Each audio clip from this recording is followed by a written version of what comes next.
Welcome to the Big Three, where we get to talk about this week's sermon from North Boulevard Church of Christ in Murfreesboro, Tennessee. We'll take questions and make observations from you, me, and this week's special guest, Brent Rosser. Hello. It's fun to be here at the Big Three. Yes. And Kelvin gave us another great message from Acts. Yes. This morning as we continue the Upside Down Movement series. So here's a quick little summary. It was from Acts 17, verses 16 through 34, and he titled it A Holy Disturbance. Yeah. So it's the Paul's mission to Athens, and it talks about him walking around Athens and how he sees all these gods. And Kelvin made the point that there were more gods than people there, and he became disturbed. Yes. And so then he started preaching in the synagogues and created a disturbance. And then they called him in to speak with the minds there, the philosophers, and he preached Jesus to them. And so pretty cool story there of God mission to Athens. That's great. Great summary. Well done. Thank you. So you and me, we're going to go back and forth. It's called the Big Three. We can do as many as we want because John's not here. What's he going to do? Let's do whatever. He's not here. So tell me, what was something that really stood out to you in the sermon? Well, at the beginning of it, Kelvin talked about how change is often met with conflict. And so I thought about how, from a spiritual aspect, there are people that when they become Christians, it creates a lot of conflict in their family. Sometimes even they're kicked out of their family. I haven't had that experience, but it does cause some conflict maybe with relationships or things. But I think internally for us, it causes conflict as well. It conflicts with our selfish desires. It conflicts with the things that the life maybe we led before we gave our life to Jesus. And so it can create some physical and spiritual conflicts when we make those changes in our lives to follow Jesus. Yeah. And I would say those are two things a lot of people have a hard time with, conflict and change. Oh, yeah. There are a lot of people who do not like change. Yeah. I'm probably one of those. I like a routine and don't like conflict either. I want people to all be agreement and to like me. So so those are things already are going to be hard no matter what they are. But then you add in there that it's something that goes down to your deepest core. Yes. I wrote that down too. I also wrote down, he said, to turn the world upside down, you have to become disturbed at the world's current direction. And so he asked the question, how disturbed are you with the world? Yeah. Like, do you feel like you walk around feeling disturbed with what you see? I think it depends. I don't necessarily maybe on a daily basis. I think the things I get disturbed at are probably things that are happening in the world that I can't really change.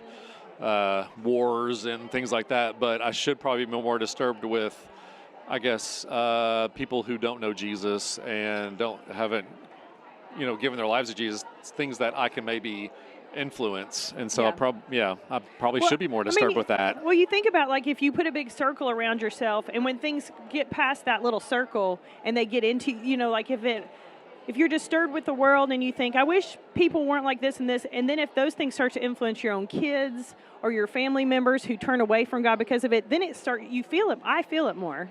Oh, yeah, no doubt. I wish I felt that strongly and that hurt when I saw it happen to any stranger. Yeah, right. But, and so my thought when he was saying that was, I think a lot of us do feel that way, but then the big question that shows our character is how do we respond when we see something that we think is wrong? Because you look at how he did it, how Paul did it. Yeah, and I didn't say this in my summary, but Kelvin gave 7 steps to a holy disruption, and it was based on his preaching or lesson to those philosophers. I won't go through those because you could watch the sermon and get those, and it worked. He had some people follow him after that. He had some that didn't. And so he said that, you should expect some people who believe, some people who will deny, and some people who will delay that you don't know what they're going to do. They may believe later on. And so it's just a testament of putting that out there, of ministering to the people who don't believe. So. Yeah. And you wonder, did he take when he would talk to Jews about Jesus who knew about God, maybe he came at them in a different way, in a way that was more like, listen, you've read the scriptures, you should know this. But when he comes to them, he almost compliments them. He says, I can tell you're a religious people. Yeah.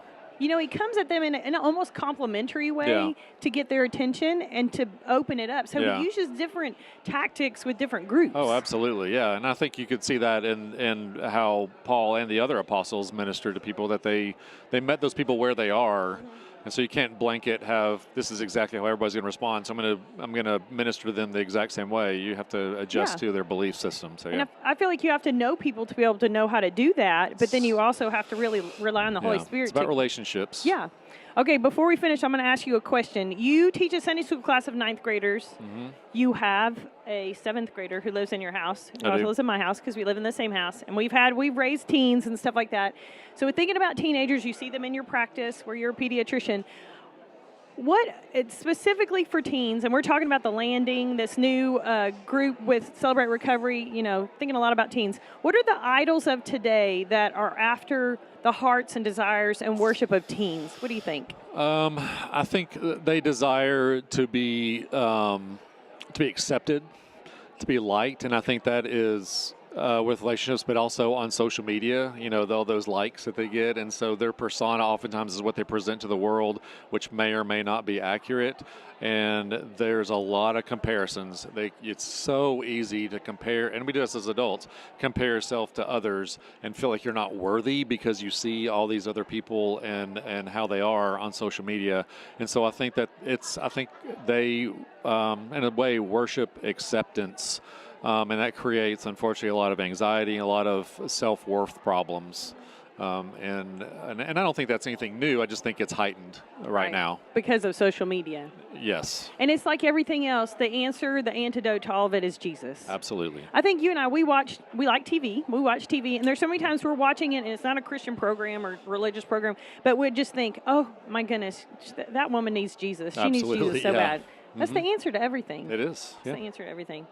Well, that was awesome. Thanks for joining me today. If you have more questions, let us know by using the QR code that you see on your screen right there. Even if you want to ask a question about something that we just saw, we'll try and talk about it next week. We would love your questions and comments. Yeah, and if you want to rewatch the sermon or watch it for the first time, you can find it at boulevard.to /sermons. And that wraps up the Big Three. That's right. Thanks for being with us. Look for this podcast on your favorite platforms and be sure to join us next week for Boulevard's Big Three.